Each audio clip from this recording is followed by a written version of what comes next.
தாய் தமிழ் சொந்தங்களுக்கு வணக்கம். இது வீரத்தமிழர் யூடியூப் சேனல். நான் உங்கள் தங்கராஜ்.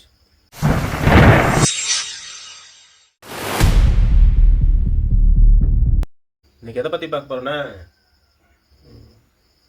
திருநெல்வேலி மாவட்டம் அங்கே ஒரு கல்லூரியில் ஒரு மாணவிக்கு நடந்த கொடூரத்தை பற்றி தான் பார்க்க போகிறோம். அங்கே படிக்க போன மாணவி தன் ஆசிரியரே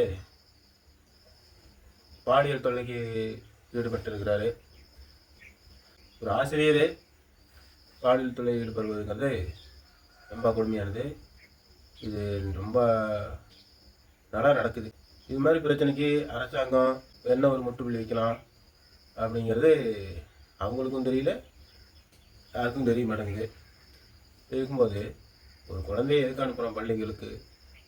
மாதா பிதா குரு தெய்வங்கிறாங்க.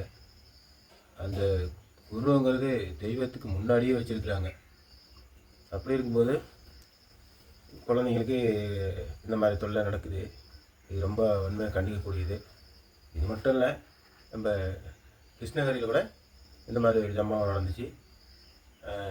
அதுக்கப்புறம் திருவண்ணாமலையில் போலீஸே ஒரு ஒரு பெண்ணை கடத்தி இருக்கிறதுக்கு போய் பாலியல் தொல்லை செஞ்சுருக்கிறாங்க. அது ஒரு பிரச்சனைகள் நடந்துச்சு. இப்படியெல்லாம் நடந்துகிட்டு இருக்குது. அப்புறம் ஒரு இதெல்லாம் என்ன காரணம்னா, இதெல்லாம் போதை தான் காரணம். போதை, கஞ்சா போடுறாங்க, எல்லாமே போதை தான். நீங்கள் பார்த்துக்கிட்டிங்கன்னா நிறைய வீடியோ வந்திருக்கோம். அரசாங்க பணி செய்யும் இடத்துலையே அவன் போதை போட்டு படுத்து கிடப்பான். வாத்தியார் படுத்து கிடக்கிறான் போதை போட்டுக்கிட்டு, எல்லாமே படுத்துக்கிட்டு இருக்கிறாங்க. இப்படி தான் நடந்துக்கிட்டு இருக்குது. இந்த வாத்தியார்களுக்கு நல்ல வாத்தியார் இருக்கிறாங்க. ஒவ்வொரு வாத்தியாரும் இப்படி பண்ணாது, இப்படி தான் செய்கிறாங்க. என்ன பண்ணுறது? இந்த வாத்தியார் கேட்குறேன் நான், ஏன் டாடி உன் பிள்ளை ஒன்று கொடுப்போம், அங்கே படிக்க வந்துச்சுன்னா அந்த போதையை போட்டுட்டு உன் பிள்ளையும் அவள் பிடிச்சிருப்பியா, பண்ணுவியா? இதில் என்ன கொடுக்கணும்னா, அது காலேஜ் பசங்க வாத்தியாருக்கு அந்த வாத்தியாருடைய பிரச்சனையில் அவர் போய் கலவரம் பண்ணி அடிக்க ஆரம்பிக்கிறாங்க. போலீஸ் என்ன பண்ணணும்? அதை களைச்சி விட்டு எல்லாத்தையும் அமைதிப்படுத்திவிட்டு இந்த வாத்தியார் கைது பண்ணியிருக்கலாம். இவங்க என்ன பண்ணுறாங்க, இந்த காலேஜ் ஸ்டூடெண்ட்களை இது பண்ணி 4 பேருக்கு மேலே விளக்கு போட்டுருக்குறாங்க. அப்படின்னா பார்த்துக்க, அந்த வாத்தியார் ஒரு போலீஸுக்கு அந்த காவலருக்கு அடைக்கலம் கொடுத்து வச்சுருக்கிறாங்க. அப்படிலாம் நடக்குது.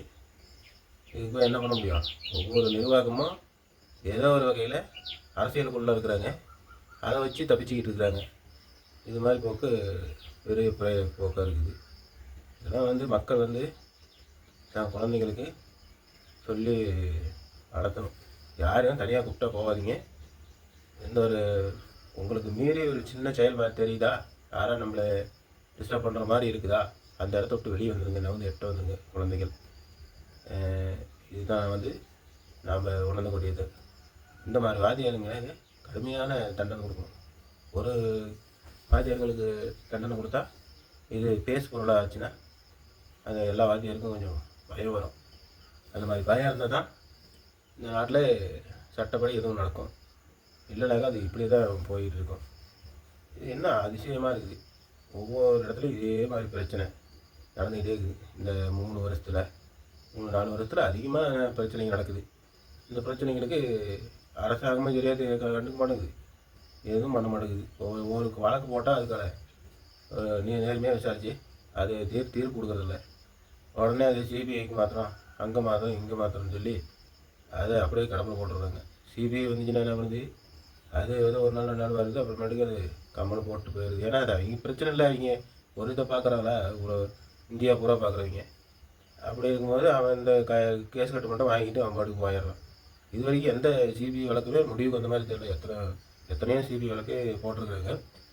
அத்தனை சிபிஐ வழக்குலுமே எதுலையுமே ஒரு சிபிஐ வழக்கு, இந்த சிபிஐ வழக்கு முடிவுக்கு வந்துருச்சு அப்படின்னு தெரியல. எந்த வழக்குமே முடிவுக்கு வந்ததில்லை. அது வரைக்கும் கடப்பல் போட்டால் 5 வருஷம் 6 வருஷம் கிடக்கும்.